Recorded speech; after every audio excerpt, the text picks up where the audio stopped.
दो विशाल कठपुतलियां दोनों सिरों से बंटी हुई हैं। बीच में एक संकरा रास्ता और बगल में एक गहरी खाई है। अगर वे नीचे गिरेंगी तो उन्हें बहुत खतरा होगा।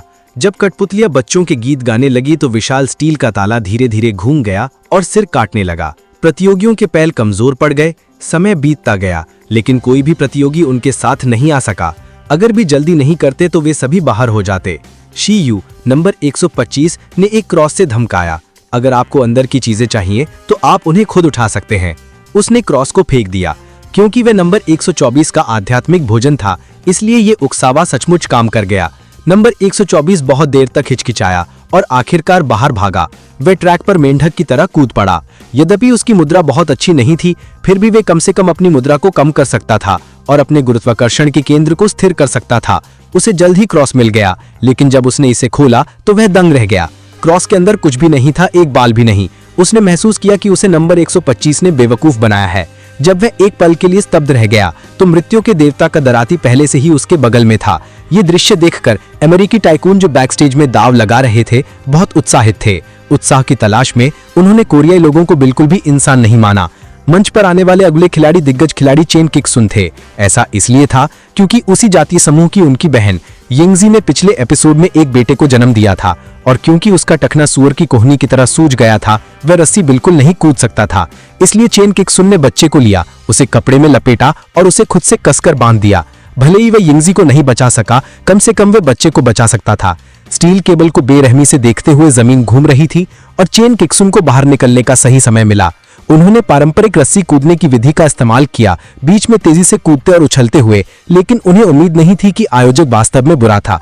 आयोजक ट्रैक के बीच में लगभग 2 मीटर का अंतर व्यवस्थित कर दिया गया था, जिससे चेन किक्सुन अंतराल के किनारे पर स्थिर हो गए। यदि वे इसी तरह समय बर्बाद करता रहा तो वे निश्चित रूप से शारीरिक शक्ति के साथ नहीं रह पाएगा।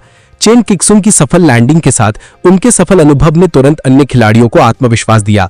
फिर दोनों दोस्त एक साथ दौड़े, उसके बाद दूसरा, 3, फिर 5वां और अधिक से अधिक लोग। वे सभी एक श्रृंखला की तरह ट्रैक को भर देते हैं।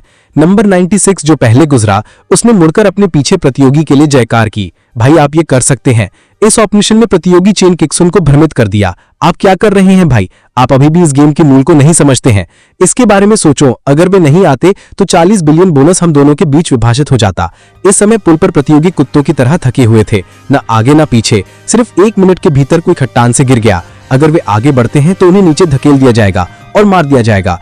अगर वे अभी भी खड़े हैं तो उन्हें मौत के घाट उतार दिया जाएगा। उन्हें क्या करना चाहिए? इस समय एक दोस्त ने सामने वाले अच्छे दोस्त की मदद की और दोनों एक साथ रहने लगे। पुल पर बड़ी बहन तुरंत घूमी और पीछे वाले लड़के से कहा कि जल्दी से वापस जाओ ताकि हम कम से कम कुछ समय और जी सकें। अप्रत्याशित रूप से लड़के ने अपना पैर मोड़ लिया और अपना संतुलन खो दिया। स्तब्ध मजबूर बड़ी बहन लड़खड़ा गई और अंत में शुरुआती बिंदु पर लौट आई। इस ऑपरेशन के बाद जिन प्रतियोगियों ने अभी तक मंच में प्रवेश नहीं किया था वे फिर से भ्रमित हो गए। अप्रत्याशित रूप से आपके चाचा अभी भी आपके चाचा हैं, भले ही उनके बाल सफेद हों। शारीरिक शक्ति के मामले में सामान्य लोग टिक नहीं सकते। इस समय चाचा ने दया की भीख मांगी, लेकिन प्रतियोगी नंबर 96 ने उन्हें जाने नहीं दिया। चेन किक्सुन जो इसे वार सहन नहीं कर सकता था, आखिरकार खड़ा हो गया। ये चाल वास्तव में काम आई। फिनिश लाइन तक पहुंचने वाले प्रतियोगी थक गए थे और खेल आखिरकार जारी रह सका। जैसे ही चेन किक्सुन ने यिंगजी को दूसरी तरफ देखा, उसके पीछे प्रतियोगी नंबर 96 ने अचानक चेन किक्सुन पर हमला कर दिया। प्राइवेट रूम में चाय पी रहे अमेरिकी दंग रह गए। वे दोनों रेल मार्ग के किनारे गिर गए और एक दूसरे से कुश्ती करने लगे। कृपया दोस्त, क्या हम लड़ने के लिए कहीं और जा सकते हैं? मैं वास्तव में अब और नहीं कूद सकता हूँ। इस स्थिति में वे दोनों खतरे में हैं। हम युद्ध विराम कैसे संभव कर सकते हैं? आखिरकार इस बेवकूफ से छुटकारा पाने के बाद चेन किक्सुन ने अपना हाथ हिलाया और कहा, जल्दी करो भाइयों, समय लगभग समाप्त हो गया है। जैसे ही उसके सामने के प्रतियोगी एक एक करके किनारे पर गए, अभी भी ऐसे बहुत थे जो अभी तक किनारे पर नहीं पहुंचे थे। सौभाग्य से प्रतियोगी नंबर 96 ने पहले से ही खाना खा लिया था और वह अत्यधिक उत्तेजना की स्थिति में था। उसने एक बड़ी छलांग लगाई और सफलतापूर्वक दूसरी तरफ पहुंच गया। दूसरे से लास्ट साथी को नंबर 333 ने चिल्लाया, भाई मैं ऐसा नहीं कहना चाहता कि मैं उसकी मदद नहीं करना चाहता। इस बात का मतलब है कि उसकी मदद करने का कोई तरीका नहीं है। कौन बता सकता है कि उसे कैसे बचाया जाए? जैसे ही नंबर 333 स्वरूप से गुजर गया, प्रतियोगी चेन किक्सुन ने घड़ी को देखा, लेकिन केवल 1 मिनट बचा था। उसने यिंगजी को वहीं रुकने के लिए कहा और वह उसे ले जाएगा। हालांकि यिंगजी जानती थी कि उसे स्थिति में ले जाना अपनी कब्र खोदने के बराबर होगा, इसलिए चेन किक्सुन ने यिंगजी को रोक दिया।